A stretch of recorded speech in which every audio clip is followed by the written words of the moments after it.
조미경님께서 댓글을 주셨는데 차이나 전기차로 힘듭니다. 이렇게 심하게 떨어지는 경우 본 적이 있는지, 이렇게 떨어지고도 오르는 경우가 몇 프로나 될까요? 이 상황이 흔한 것인지 아닌지 너무 궁금합니다. 여기에 대한 답변, 그리고 실제 차이나 전기차 저의 매매 내역을 통해서 핵심적인 투자 노하우를 알려드릴게요. 어디서 돈 주고도 못 배우는 노하우니까 꼭 여러분들의 노하우로 가져가시길 바라겠습니다. 어제 나스닥이 4% 빠졌죠? 엄청나게 하락하고 있는데 경기 우려, 실적 우려, 그리고 긴축 영향, 또 테슬라 트위터 인수 후폭풍으로 인해서 주가가 급락을 하면서 전반적인 나스닥에 악영향이 미쳤어요. 그리고 전쟁 관련해서도 계속 불안감이 가중되고 있죠. 게다가 인플레이션까지. 현재 코로나 이후 극단적인 공포 진입 단계에 들어섰습니다. 지금 26인데 극단적인 공포 들어가기 직전이죠. 이 공포 지수가 극에 달하면 달할수록 기회는 다가온다는 거예요. 전에 말씀드렸던 여러 가지 이슈들, 악재들이 있었죠. 여기서 바로 중국이 락다운을 완화할 가능성이 있다, 이런 기사가 떴는데 상하이 북경 확진자 수가 안정되고 있다, 이런 기사가 뜨고 있어요. 차이나 전기차 같은 경우 중국 주식이기 때문에 중국 시장 영향을 많이 받았죠. 하지만 이렇게 중국 관련 지수들 오늘 급등을 하면서 빨간불이 들어오고 있습니다. 나스닥 같은 경우에 이게 주봉이거든요. 봉 하나에 한 주인데 벌써 이렇게 4주 파란색 음봉이 4개예요. 이 얘기 뭐냐면 주가가 4주 연속 하락을 했다는 거예요. 과매도 상황이라는 거죠. 코로나 때 같은 경우에 이렇게 5주 연속 하락한 적이 있었어요.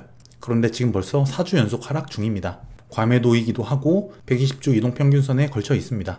어쨌든 단기 반등은 한번 나와야 되는 타이밍이에요. 이번 주나 다음 주. 그리고 주가가 빠지거나 오르거나 제가 항상 강조드리는 게 있죠. 자기만의 원칙을 가지고 그냥 사면 돼요. 혹은 팔면 됩니다. 전 여기서 1차 매수했죠. 그리고 계속 말씀드렸던 12,000까지 간다, 근처까지 간다, 그럼 2차 매수합니다. 내 원칙에 따라서 매매하면 되는 거예요. 흔들릴 필요가 없습니다. 남이 뭐라 하든지. 그리고 코스피 지금 2680 정도인데 2600포인트가 굉장히 중요한 자리입니다. PER 10배, 그리고 피보나치 0.618 지지 구간이에요. 지금 잘 지켜주고 있죠? 어쨌든 2600을 깨지 않으려는 하방 경직성, 여기가 탄탄하다는 거죠. 아직까지는 중요한 자리이기도 하고 한 번, 두 번, 세 번 지지를 받았기 때문에 나스닥과 같이 기술적 반등이 나와도 이상한 자리는 아니라는 거예요. 그리고 확대를 해보면은 이 수렴 하단 지지선을 깼지만 바로 들어 올립니다. 이 자리만 수렴이 잘 유지가 돼서 이렇게 올라갈 가능성도 우리가 염두를 할 수 있겠죠. 평균적인 밸류에이션 구간에 왔기 때문에 이 아래로 떨어진다면은 굉장히 좋은 매수 기회가 될 거예요. 이번에는 차이나 전기차 저의 매매 내역을 보겠습니다. 제가 이 자리를 깨면은 매도하는 게 좋겠다라는 의견을 말씀드렸었고, 실제 그 이후에 저는 분할 매수를 합니다. 16,000원 후반대에서 한번 사고 15,000원 후반에서 한번 삽니다. 하지만 이때 움직임이 좋지 않았어요. 이평선을 넘지 못하고 지지부진합니다. 그래서 여기서 샀던 물량들을 다 팝니다. 그리고 나서 14,800원 정도 여기서 매수를 하죠. 매도한 물량을 뺀다면 실제 여기부터 사기 시작한 거예요. 그리고 나서 14,000원 아래, 그리고 여기가 굉장히 중요한 자리였는데 어쨌든 여기를 하방 이탈했죠. 보통 이렇게 하락 쐐기 패턴을 하락 이탈하는 경우에 이렇게 휩소를 주고 올리는 경우가 있고 쭉 한파동 더 빠지는 경우가 있어요. 그래서 제가 매수 맥점으로 생각했던 구간 13,000원 아래예요. 실제 저의 매수 내역 이때 집중 매수를 했죠. 총 5번에 걸쳐서 집중 매수를 합니다. 그런데 그냥 매수를 했느냐? 아니에요. 하락 심하다, 그리고 맥점에 가까울수록 큰 비중을 매수합니다. 실제 14,000원이 넘어서부터 매수를 했지만 실제 저의 매수 단가는 아주 낮았어요.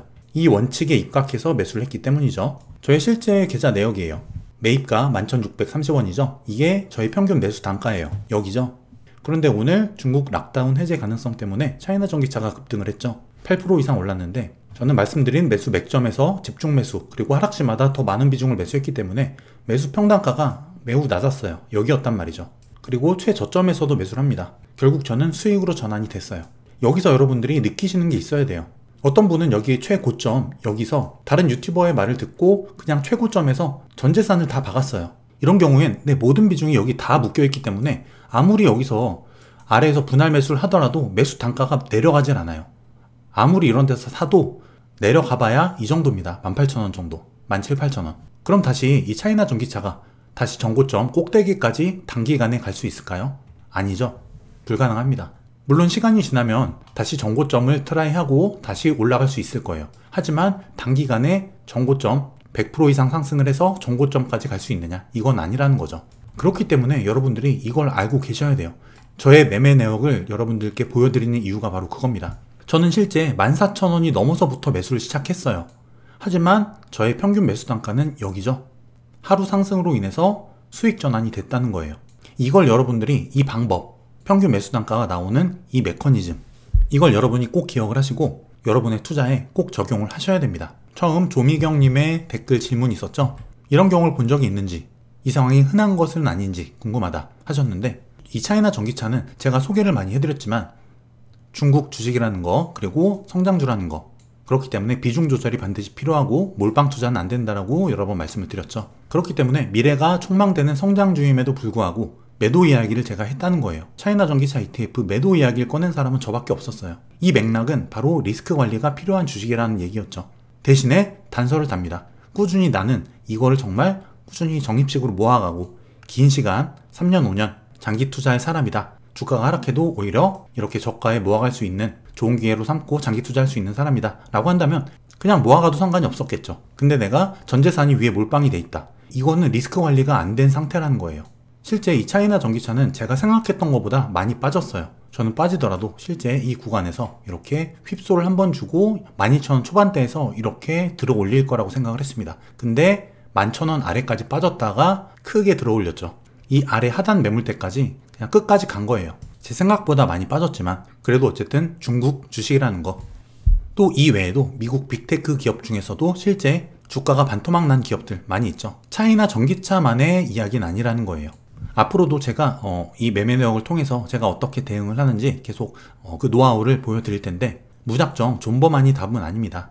나만의 전략이 반드시 필요하고, 제가 말씀드리는 이 시나리오 있죠? 저는 단기 기간 조정 한 2-3개월 정도 말씀을 드렸어요. 이 기간 동안에 가격이 어디까지 빠질지 모른다. 하지만 이 기간이 지나면 다시 증시가 반등장으로 들어설 가능성이 있어 보인다. 그 이후에는 경기 침체 가능성을 보고 있다. 이렇게 저의 시나리오를 말씀드렸는데, 여기에 기반해서 마지막으로 투자 전략을 알려드리겠습니다. 만약에 지금 현금 비중이 적다면 추가 매수는 큰 의미가 없어요. 말씀드렸죠? 매수 단가가 낮아지지 않기 때문입니다. 그런 경우에는 아예 장기 투자로 가든지 아니면 반등 시에 현금화를 일부 해서 저점이 다시 온다면 그때 저점에서 재매수하는 이런 방법이 있겠죠. 그리고 매수 타이밍, 차이나 전기차 매매 내역에서 알 수 있듯이 우리는 맥점에서 사야 돼요. 아무 때나 내려갈 때마다 그냥 100원 빠지면 사고 200원 빠지면 또 사고 이런 방식이 아니라는 거예요. 그래서 우리가 차트를 알면 맥점을 찾기 쉽다는 거죠. 그리고 제가 실제 했던 방법대로 하락할수록 매수 비중을 높인다면 매수 평단을 낮추는데 아주 효과적이죠. 그리고 상황에 따라서 내가 보유현금이 적다면 관망 후에 바닥이 나온 다음에 바닥이 확실히 다져지고 반등이 나왔을 때 그때 사도 늦지 않아요. 하지만 내가 보유현금이 어느 정도 있다, 리스크 관리를 어느 정도 한 상황이다 라고 한다면 구간을 정해서 기계적으로 사면 됩니다. 저는 여러분들께 말씀드린 그 시나리오대로 실제 매수를 진행하고 있어요. 계획이 이렇게 다 정해져 있기 때문에 저는 장이 빠지든 올라가든 신경 쓰지 않습니다. 그냥 저는 기계적으로 대응만 할 뿐이에요. 떨어지면 이렇게 대응하면 되고 올라가면 제 시나리오대로 또 대응을 하면 됩니다. 자신만의 원칙이나 시나리오 없이 그냥 누가 어디서 추천한다고 고점에서 몰빵하고 그냥 떨어질 때마다 계속 물타기를 합니다. 이쯤 되면은 물탈 돈이 없어요. 이쯤 되면은 전재산의 반토막 이상이 나요. 여기서 손절하는 거예요. 우리가 꼭 기억해야 될 게 있어요. 내가 산 종목 왜 샀는지를 꼭 기억하시기 바랄게요. 처음부터 내가 대응 시나리오를 정했는지, 실제 나는 장기 투자를 말하면서 샀는데 매수한 다음에 정작 떨어지면은 남 탓을 합니다. 나의 매수 매도, 내 투자는 오롯이 스스로 자신의 몫이에요. 자신의 책임입니다. 실제 미국 빅테크 기업 중에 하나, 어떤 분이 뭐 10년 뒤에 얼마 간다 해가지고 이 주식을 매수한 분이 좀 있었던 것 같아요. 근데 이게 지금 반토막 넘게 빠졌습니다. 그러니까 이분을 욕하기 시작해요. 근데 이럴 필요가 없다는 거예요. 이 매수한 거는 본인의 책임이기 때문이에요. 그래, 10년 뒤에 오를 거니까 지금 사자. 몰빵을 했어요. 근데 10년이 아니라 몇 달 만에 하락하면은 남 탓을 하는 거죠. 나는 정작 장기 투자를 말하면서 샀는데 왜 단기에 떨어지면 남 탓을 하는 걸까요? 그러지 말자는 거예요. 절대 유튜버 혹은 뭐 전문가, 증시 전문가들 얘기 듣지 마세요. 저도 마찬가지입니다. 저는 여러분들께 이런 매수 매도 노하우나 저의 견해를 알려드리는 것 뿐이에요. 여러분들은 이걸 참고만 하시고 여러분만의 시나리오 그리고 대응 전략, 투자 원칙을 만들어야 돼요. 이게 없으면은 절대 주식시장에서 살아남지 못합니다. 절대로. 내가 한 주식을 샀다면 이 주가가 올라가든 떨어지든 대응할 시나리오를 사는 시점에 만들어놔야 된다는 거예요. 어디까지 떨어지면 분할 매수한다, 어디까지 떨어지면 손절한다, 그리고 그 밑에서 다시 산다, 혹은 올라가면 여기서 일부 익절한다. 나만의 원칙 미리 정해놓지 않으면은 계속 흔들리다가 내 자산은 계좌는 녹아내립니다.